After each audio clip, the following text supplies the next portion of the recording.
My name is Pedro Alvarez. I'm from Brazil and I'm doing a PhD in quantum biology, specifically with animal navigation and information theory in the University of Oldenburg in Germany.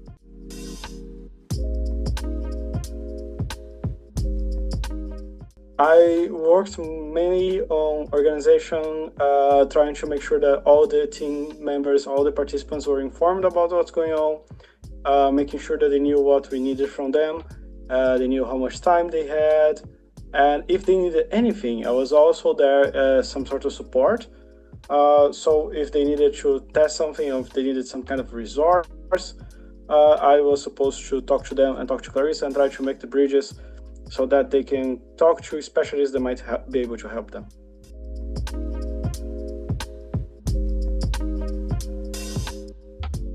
Kinda. It was really nice seeing the team leaders working, especially in the last few hours, like of the second day, because they were just completely like enveloped by the computer and trying to talk to their teams, and everybody was trying to do things as fast as possible. I was like, heck yeah, that's the feeling of a hackathon. This time pressure, which also creates a lot of creativity in the end.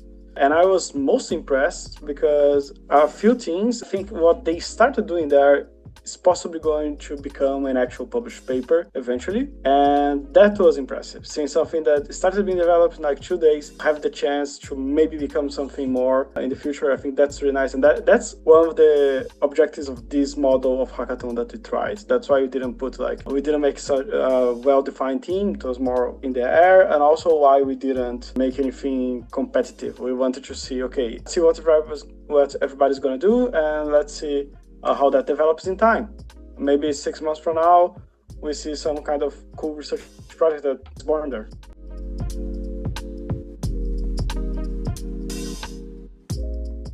I learned a lot, only in science, just seeing the projects of the people and seeing like the ideas that they have to do in 2 days.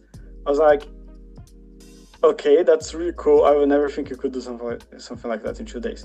I really like the projects from Team Oceania, because the whole thing of working with algae, I learned so much about algae from Geza and from the other people there. That was really cool. Being able to like learn what works and what doesn't on a hackathon, that was interesting, and it made me excited to maybe let's organize a next one with more time, with more people, put them together in the same room, and I want to see what kind of chemistry comes from that.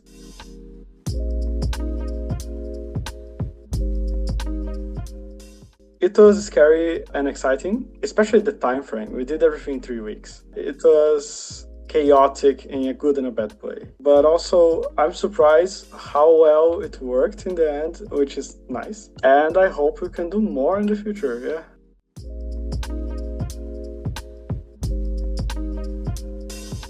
My favorite part was seeing the projects grow. In the pictures that we said, you can see like the empty wall, and like they started the first day.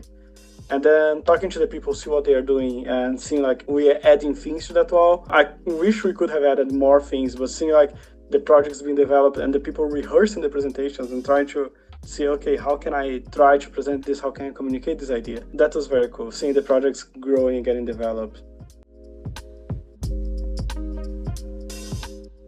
Definitely there is a lot of things that could evolve from this hackathon. For the projects themselves, I see them as being an environment, as the hackathon being an environment where the scientists can try something a little bit more risky on a short time frame and see what comes from that. Sometimes nothing comes, sometimes we'll have a cool project, and sometimes it's just fun. For the hackathon, I would like to see what we could build if we create a hackathon with a different kind of idea, more in the scientific direction, because hackathons usually come from like this computer science kind of environment. You have a challenge, you have to complete the challenge and see who wins, which is cool. I like the idea of maybe rebuilding this idea of a hackathon. I think we should add the competition environment again, something that we didn't do because it makes people way more excited to work on things, but also make it more scientific. So not having a loose theme, I think it was a very big advantage, and also making sure that it's kind of a mix between a competition and a scientific conference.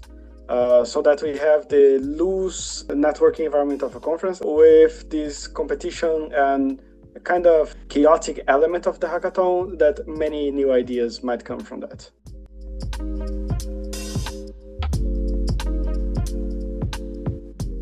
When you are doing research workflows on normal day-to-day, usually you have a few ideas that are risky, but you tend to play a bit safe because you have limited time and limited resources. So you need to kind of play safe on what's publishable or what's okay, you know already that might work, and then you try that within a prolonged amount of time. I think the environment of the hackathon being so, how would I say, not serious, I could say, being such a not serious environment, and with a limited time frame, and it's supposed to be chaotic, supposed to be stressful.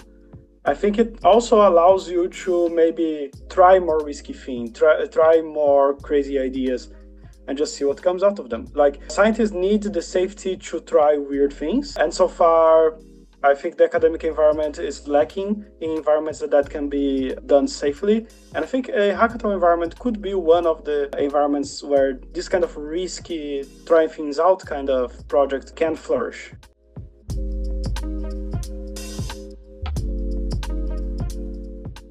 The thing about quantum biology is that it's very interdisciplinary. So you need to think about chemistry, physics, biology, and all these kind of things. What I'm working on, I need to think about the dynamics of spins in a quantum dynamics of the spins of the electrons, and I also need to think about the behavior of the bird. I like this interconnection between different things. One thing that I would like everybody to take as a take-home message is, in nature, disciplines don't exist. Nature doesn't care about labels. So everything in nature is a spectrum of things. So there is no separation between physics, chemistry, and biology when you're actually looking at nature. So why should we segregate science in such a way? So of course, it's easier to be a specialist in one field, but that creates the problem where many fields are researching the same thing, but have different words for that. So we need more intercommunication, and we need to always remember nature is free and a spectrum, so people should be too.